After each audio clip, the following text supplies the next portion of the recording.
I was at this thing in London yesterday, which I put a video up about, Central School of Speech and Drama, where I was talking about YouTube, or I did a YouTube video from this colloquium thing, and I was just talking about what was I talking about? I don't know. I kind of made it up as I was going along, really, but it kind of became about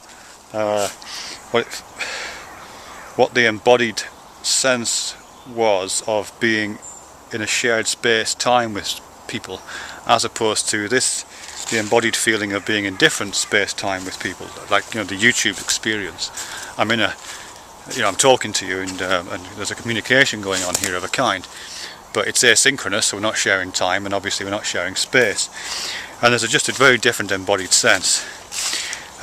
And I was just kind of saying how that plays itself out in terms of the somatics of the body, you know, specifically about kind of nerves and stage fright. But one of the questions that came up at the end, I didn't film the Q&A at the end. It was quite interesting. I didn't film it because obviously it had other people in it. I didn't want to put other people in the video without their say so. But there's some really interesting stuff going on there, some of which I didn't really understand, if I'm honest. But there was some stuff about gender. I really didn't get this. And I kept trying to probe to get more information out of it. I just still couldn't get it. Something about privilege. Is there a kind of gendered,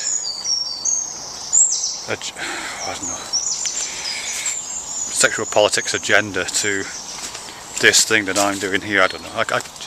Maybe. But more specifically, the one that I found most interesting was to do with sociopathy. This guy, I think it was called Tony, said, well, he didn't come out and say it, but I translated it into you know, is this a medium for sociopaths? And more specifically, am I sociopathic? Because I'm nervous in speaking to a crowd of people, but not nervous speaking to far more people through the medium of YouTube. And I had to pretty much say, yeah, I think I am a bit sociopathic. And I just told about how I felt at that moment, and how that was as nothing compared to how it would be in half an hour's time, when that particular meeting, that particular session ended, and we all had to go to the coffee bar and socialise and mingle. Because those unstructured moments of social chit-chat and mingling with people you either know slightly or don't know at all, I just think they're quite difficult moments. I'm pretty good at faking it, but I don't like those moments. And that whole thing about networking and working the room and just being friendly, I suppose, is not something I'm terribly comfortable with. I can do it, but I don't like it. So in a sense, yes, it's to the extent that I'm a sociopath, and I don't think I'm really sociopathic. I do have friends and so on, but to the extent that I've just described, this is a good medium, because there is no downtime, there is no unstructured moment. The moment I stop being engaged with the camera, I can press the button, and there's no awkward silence I have to try to populate. So yeah, that's that. But that got me thinking about how privileged people who aren't quite as sociopathic as myself are, how privileged people who are the opposite of sociopathic are, really. You know, to get on in our society, and I can see why. To get on, you pretty much have to be good at networking, outside of very specific context. I mean, if you have a particular narrow area of expertise in a particular field, you know, if you're Stephen Hawking, or if you're, I don't know, some guy who invents some computer thing, whatever, you know, if you're those kind of people, maybe you're okay as a lone wolf. But generally, the success stories, the captains of industry, the leaders of governance, the military leaders probably, are those people who can work the room and are good at networking.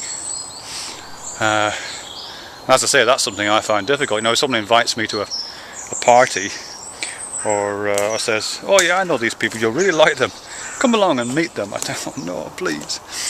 As long as it's structured, it's alright, you know. Come and have a game of badminton. Nobody ever asked me to play badminton, but if ever did, you know, I'd probably say alright, because it's got a clear time frame and structure around it. I even enjoy going to this Quaker meeting for that reason. Actually, I mentioned this in the previous video. There's this beautiful Quaker meeting house across the road from where my caravan is, and I went down there a couple of weeks ago on a Sunday, and the expectation is not that you mingle and network. The expectation is the opposite, that you sit in a room silent. You know, it's not an awkward silence, it's a deliberate, structured silence, and just that's it really. I didn't find that, you know, that was absolutely fine. You know, I quite liked that little society of silence. It was good really. But that's not common, is it? You know, it's it's people who network who get on really, which is a shame. That's a really old skill, I think. You know, I can see in like a pre-literate culture, or certainly a pre-technological culture, the ability to network was absolutely crucial, because that's what kept the herd, the swarm, the hive, the pack together. And I guess still does. You know, obviously, people who work in McDonald's, people who are team leaders in McDonald's, are still given that kind of role, aren't they, to G up the troops, to make sure they get their little gold stars. But it does seem like a bit of an archaism to me.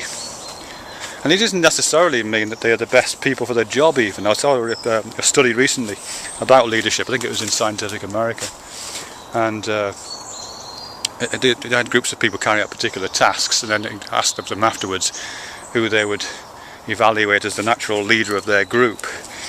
And it was never the person who had most expertise, or the person who necessarily facilitated other people's ideas, or the person who was most intelligent, or the person who was most organised. It was the person who spoke the most, as it turned out. The person who spoke the most was identified by the rest of the team as, oh yeah, this person can lead. So, you know, only cream and gobshites rise. Yeah. Oh, that's it really. So I don't know what to think about that. I don't know whether to hone my social skills in order to, you know, ascend the empyrean of life to become a success story in some terms that I don't fully understand, or to take arms against a sea of struggles. Anyway, yeah, sociopathy. A nice morning. I'm in Cheshire today. No, I'll just show you the light through the trees. There's the light through the trees.